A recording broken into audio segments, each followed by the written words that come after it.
Claro, una pregunta, porque por ejemplo, vos podés, no sé, como una política fiscal, grabar el patrimonio, grabar ciertas riquezas. Ahora, vos después eso lo transferís en forma de ingresos a sectores más bajos, no es que generas una acumulación de ningún tipo. Me imagino, si tuviéramos, no sé, una política de vivienda mucho más amplia, podría reducir eso, pero volvemos al mismo tema. La vivienda, más allá del tipo de vivienda que tengas, no deja de ser una vivienda y una necesidad y un derecho, ¿no? ¿Cómo combatís a ese 1% que te concentra un 30% de la riqueza? A mí se me ocurre, por ejemplo, volvemos al tema de la transformación productiva que estábamos mencionando recién.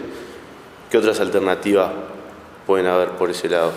Está interesante la pregunta y sobre todo el planteo inicial, porque es cierto, hay que recordar que Uruguay sigue teniendo problemas de ahorro nacional y de inversión. Y hay una cuenta que es elemental, que bueno, uno para crecer tiene que invertir, y para invertir tiene que tener cierto ahorro. Entonces, es importante esto de cómo hacer para transformar capital en capital. Es decir, si grabamos la riqueza, que ese gravamen, eso que recaudamos, se transforme en nueva riqueza que sea utilizada por todos. En realidad, acá, sin querer ser demasiado teórico, el problema no es el capital. El capital está muy bien. El capital quiere decir que nosotros tenemos un excedente que ponemos a jugar de vuelta para aumentar la producción y aumentar el conjunto de bienes y servicios disponibles para todos.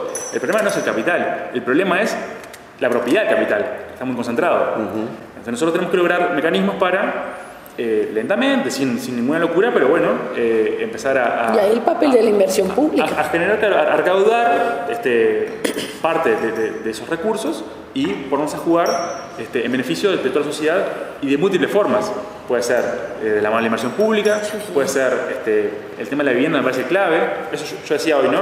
Buena parte mejor dicho, si las personas que no son del 1% o del 10%, si tienen alguna forma de riqueza, es su vivienda. Hacer una política de vivienda rápidamente tiene un impacto muy positivo en la reducción de la riqueza y después de la pobreza, de los ingresos, tiene como impacto por todos lados. Casi inmediato. También más en general, por ejemplo, ahora se está discutiendo bastante sobre el impuesto a la herencia. Uno puede pensar en tener un gravamen en las herencias, que de alguna forma ya, solo por el hecho de poner un gravamen, eso ya obstaculiza la reproducción intergeneracional de la desigualdad de riqueza, solo por poner el impuesto. Pero si además con ese ingreso que recaudás, es una política, por ejemplo, de vivienda, o más en general, una política que apunte hacia la infancia y la adolescencia, que también es una forma de inversión, ¿sí? Y una muy efectiva, dicho sea de paso, invertir en las etapas tempranas de la vida de las personas es muy, muy importante. Eso también tiene un efecto positivo muy rápido. Y además, me parece que conserva, y el adjetivo es raro, hablando de economía, pero conserva algo de lo más lindo de la herencia como concepto, que es que parte de lo acumulado por una generación pasa a la siguiente. Si nosotros ponemos un gravamen en la herencia y eso traducimos en políticas públicas para infancia y adolescencia, el concepto de la herencia se mantiene. Sacamos la parte más embromada, que es que esa transferencia es por vía de sangre, que ya parece una idea del siglo XVIII, es una cosa como medio ridícula, que por sangre uno tenga derecho a determinada cosa. Y bueno, todavía existen los reyes, bueno, todas esas cosas, en España, por ejemplo. Por eso, pero es como en una república. En una república es raro pensar que uno tiene derecho por sangre a algo. Lo tenemos.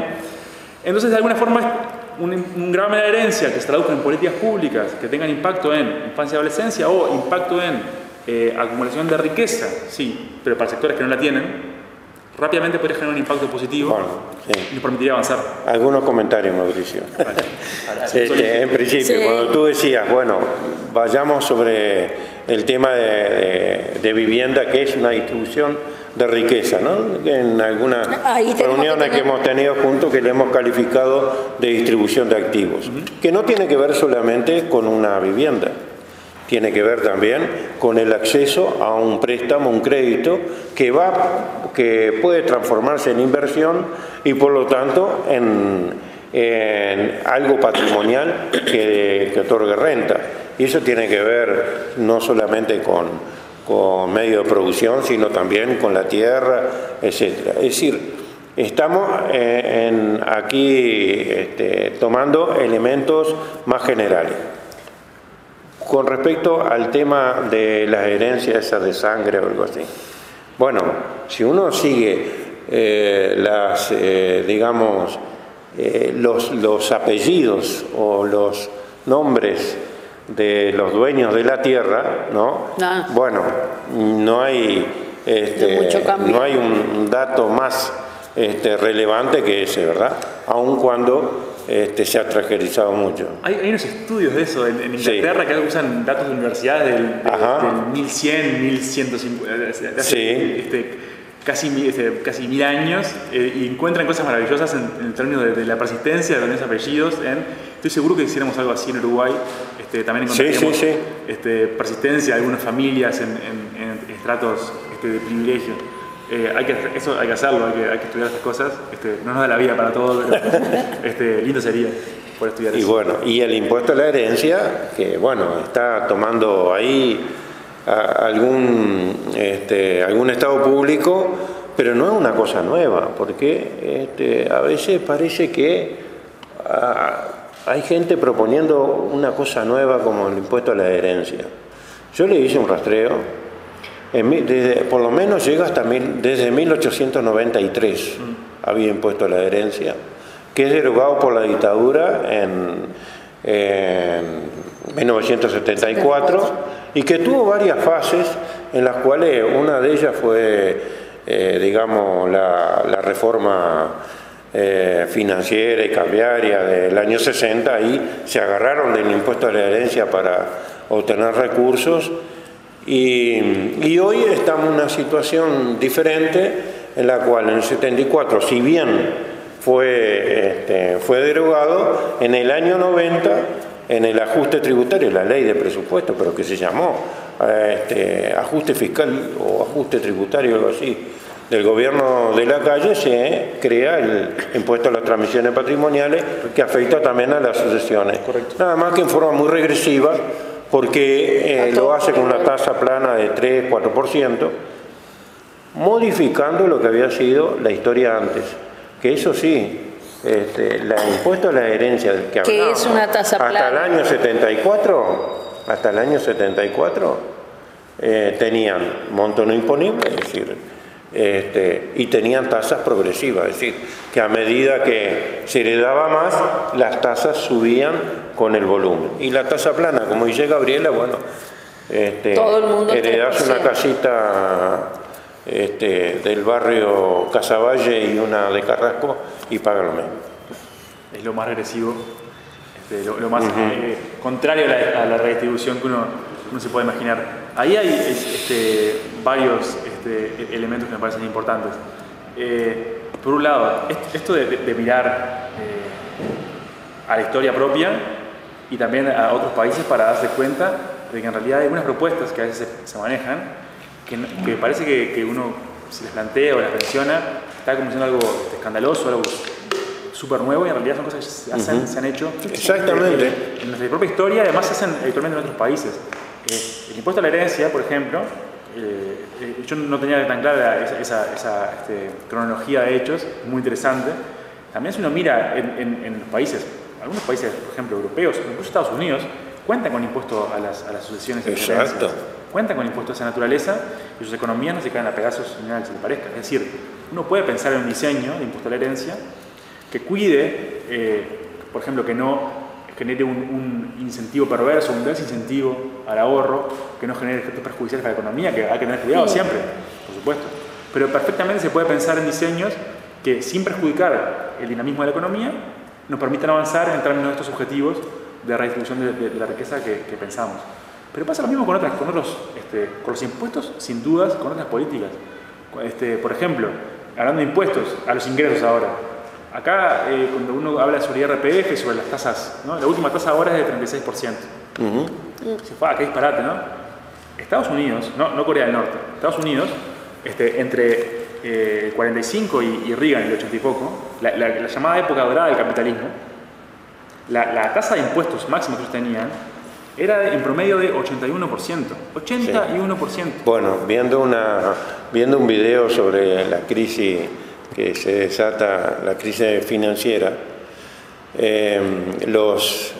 algunos ejecutivos que estaban planificando su retiro, ¿sí?, pagaban el 51% de esas rentas. Exacto.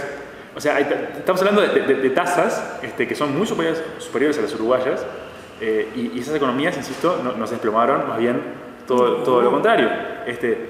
¿Estamos proponiendo acaso avanzar del sistema actual de uruguayo a un sistema en que la tasa sea 80%? No, eso hay que estudiarlo.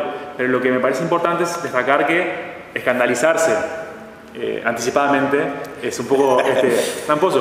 Lo mismo con otras políticas. Uno dice, bueno, pensemos en esto, ¿no?, en términos de la democracia económica.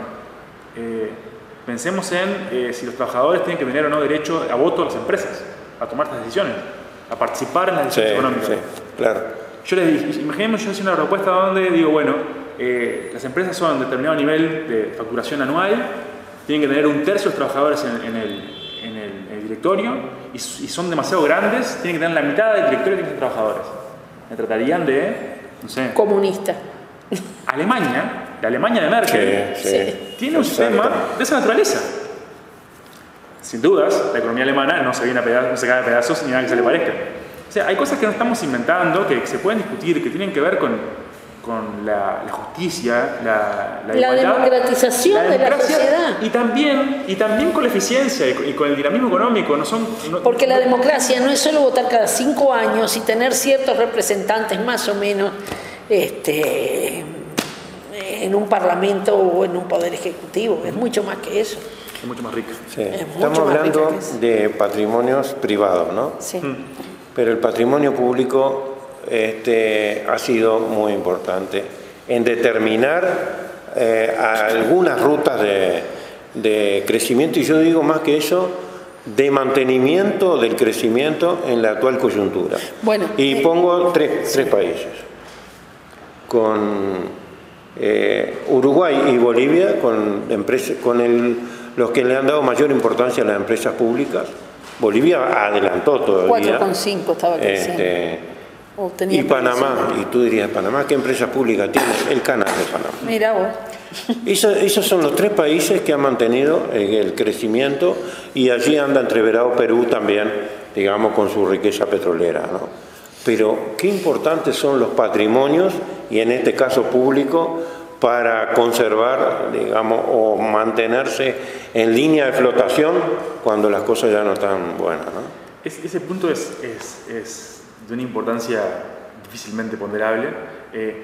Salió un informe sobre finales del año pasado sobre desigualdad a nivel mundial del equipo de Tomás Piketty y el equipo que tiene allá en Francia, y ellos destacaban como uno de los puntos centrales la caída en el patrimonio público. ¿Sí? Ajá, en varios países, y como una señal de alarma justamente en el sentido de lo que vos planteabas. Y Anthony Atkinson, que es un economista británico, que falleció hace muy poco también, en su último libro, que está muy enfocado en políticas públicas, de reducción de la desigualdad, pero también de crecimiento económico, y él planteaba el tema del patrimonio público como una cuestión de acumulación de nuestra generación para las generaciones que vienen después. Entonces me parece que son temas que no hay que perder de vista. Insisto, cuando uno habla de desigualdad, no le está hablando de todo. Está hablando de historia, está hablando de economía, está hablando de sociología, de política, y también tiene que vincular varios temas, y el tema del patrimonio público, sin dudas, es por eso yo le quería ir dando un cierre, porque el patrimonio público también tenerlo presente junto a lo que hemos pero además, digamos, para dar respuesta a los nuevos tiempos, razonado sobre la inversión privada no se lo dio. Si nos hubiéramos basado principalmente en inversión privada en el periodo anterior, en este periodo no hubiéramos tenido crecimiento. Hoy sí tenemos el dinamismo del PBI, es muy importante. El tema, como se sabe, energía, telecomunicaciones y energía, más que nada. Pero ahí entonces incluso para el propio impulso ponemos en la palestra el tema del patrimonio público. Así que bueno. ¿Algo más, compañeros? Y dejamos por acá entonces un café con economiapolítica.uy. Muchísimas gracias, compañero, por acompañarnos. Cada vez que quiera vuelve por acá, o si tiene algo para publicar nos avise.